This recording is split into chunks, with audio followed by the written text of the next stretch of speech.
চীনের মহাপ্রাচীর একটি বিশাল এবং রহস্যময় স্থাপনা যা শত শত বছর ধরে দাঁড়িয়ে আছে এক অপার বিষয় হয়ে। এটি শুধু ইট পাথরের এক নির্মাণ নয়, বরং এক ইতিহাস, এক যুদ্ধের প্রতিচ্ছবি, এক রহস্যের আখ্যান। কিভাবে তৈরি হলো এই প্রাচীর, কারা গড়েছিল এই বিশাল স্থাপনা, আর কি রহস্য লুকিয়ে আছে এর পিছনে, আজ আমরা জানব চীনের মহাপ্রাচীরের ইতিহাস ও নির্মাণ রহস্য।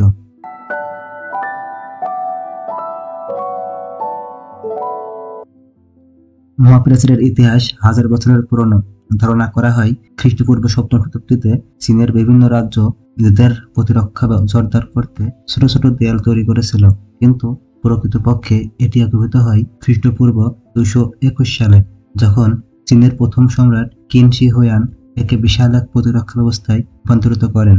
কিন শি হুয়ান একনায়ক শাসক ছিলেন এবং তিনি বিশ্বাস করতেন যে বহিরাগত শত্রুদের হাত থেকে চীনকে রক্ষা করতে হলে এক শক্তিশালী প্রতিরক্ষা ব্যবস্থা গড়ে তোলা প্রয়োজন। তাই তিনি দেশের বিভিন্ন অঞ্চলের ছোট ছোট দেয়ালগুলো একত্রিত করে এবং একটি একক মহাপ্রাচীরে রূপান্তর করেন। কিন্তু এখানেই শেষ নয়। এই প্রাচীরের নির্মাণ কাজ চলে শত শত বছর ধরে। বিভিন্ন রাজবংশ, বিশেষ করে হান, সুই, মিন রাজবংশ এই দেয়ালকে আরো দীর্ঘ ও শক্তিশালী করেছে। আজকের যে মহাপ্রাচীর আমরা দেখি সেটি মূলত মিং সাম্রাজ্যের সময় নির্মিত। এটি প্রায় 21,196 বর্গ কিলোমিটার দীর্ঘ, যা পৃথিবীর অন্যতম বিস্ময়কর স্থাপত্য হিসেবে স্বীকৃতি পেয়েছে। কিন্তু এত বিশাল এক প্রাচীর কিভাবে তৈরি করা হয়েছিল? সেই সময় তো কোনো আধুনিক প্রযুক্তি ছিল না। তাহলে কিভাবে চীনারা এই প্রাচীর নির্মাণ করেছিল? তাছাড়া প্রায় 21,000 কিলোমিটার দীর্ঘ এই মহাপ্রাচীর টিকে আছে হাজার হাজার বছর ধরে। কিন্তু কিভাবে? বিজ্ঞানীরা গবেষণা করে দেখেছেন মহাপ্রাচীরের ইট বাঁধার জন্য সাধারণ চুন বা সিমেন্ট ব্যবহার করা হয়নি, বরং ব্যবহার করা হয়েছে এক বিশেষ ধরনের আঠা, যা তৈরি করা হয়েছিল চালের স্টার্চ বা আঠালো চালের আঠা দিয়ে। এটি এতটাই শক্তিশালী যে শত শত বছর পরেও প্রাচীরটি প্রায় অক্ষত রয়েছে। এছাড়াও চীনারা প্রাচীর তৈরি করতে পাহাড়ের গঠন বুঝে নিয়েছিল।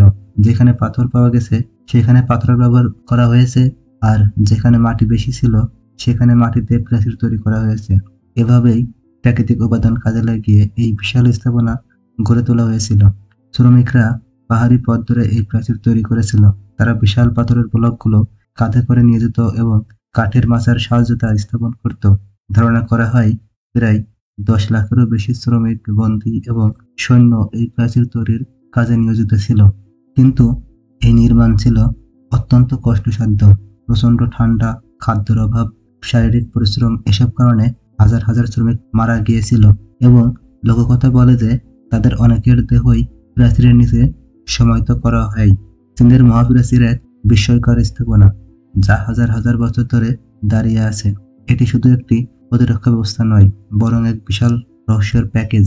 কিভাবে এত বড় প্রাচীর তৈরি করা হলো, কি বিশেষ প্রযুক্তি ব্যবহার করা হয়েছিল, আর সত্যিই কি এটি মহাকাশ থেকে দেখা যায়? আমরা প্রায় সবাই শুনেছি যে চীনের মহাপ্রাচীর মহাকাশ থেকে দেখা যায়, কিন্তু এটা কি সত্যি? নাসার মতে খালি চোখে মহাকাশ থেকে মহাপ্রাচীর দেখা সম্ভব নয়, কারণ এটি দেখতে অনেক সরু এবং এর রং আশেপাশের মাটির মতোই। তবে কিছু বিশেষ ক্যামেরা ও জুম প্রযুক্তির সাহায্যে এটিকে শনাক্ত করা যায়। এই ভুল ধারণাটি বহু বছর ধরে প্রচলিত, কিন্তু বিজ্ঞানীকে পুরোপুরি ভ্রান্ত বলে ধারণা করেছে। মহাপ্রাচীরের কিছু অংশে গোপন দরজা ও লুকানো টানেল থাকার কথা বলা হয়। অনেকে মনে করেন চীনের প্রাচীন সৈন্যরা এই গোপন পথগুলো ব্যবহার করত শত্রুর হাত থেকে পালিয়ে যাওয়ার জন্য। কিন্তু অদ্ভুত ব্যাপার হলো এই পথগুলোর বেশিরভাগই আজও অজানা। কিছু গবেষক বলছেন এখনো মহাপ্রাচীরের নিচে এমন অনেক সুড়ঙ্গ রয়েছে যা কখনোই পুরোপুরি আবিষ্কার করা সম্ভব নয়।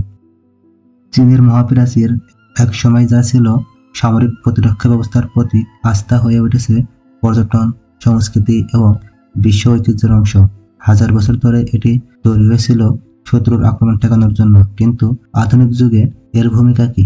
বর্তমানে চীনের মহাপ্রাচীর কিভাবে চীনের অর্থনীতি, সংস্কৃতি ও বিশ্ব পর্যটনের কেন্দ্রবিন্দুতে পরিণত হয়েছে তা কি আমরা জানি?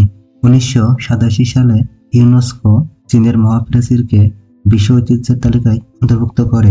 এটি কেবল চীনের নয়, পুরো বিশ্বের এক অনন্য স্থাপত্য কীর্তি।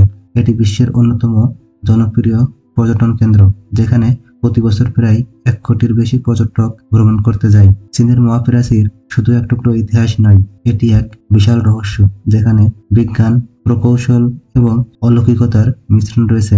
এটি আমাদের বিস্মিত করে, ভাবায় এবং এক অন্য ঐতিহ্য বহন করে। আপনি কি বিশ্বাস করেন যে মহাপ্রাচীর সত্যিই অলৌকিক, নাকি সবকিছুই শুধুই গল্প? কমেন্টে আপনার মতামত জানান এবং আমাদের চ্যানেল সাবস্ক্রাইব করতে ভুলবেন না। নতুন রহস্য নিয়ে আবার আসবো। তত সময় ধন্যবাদ। আসসালামু আলাইকুম।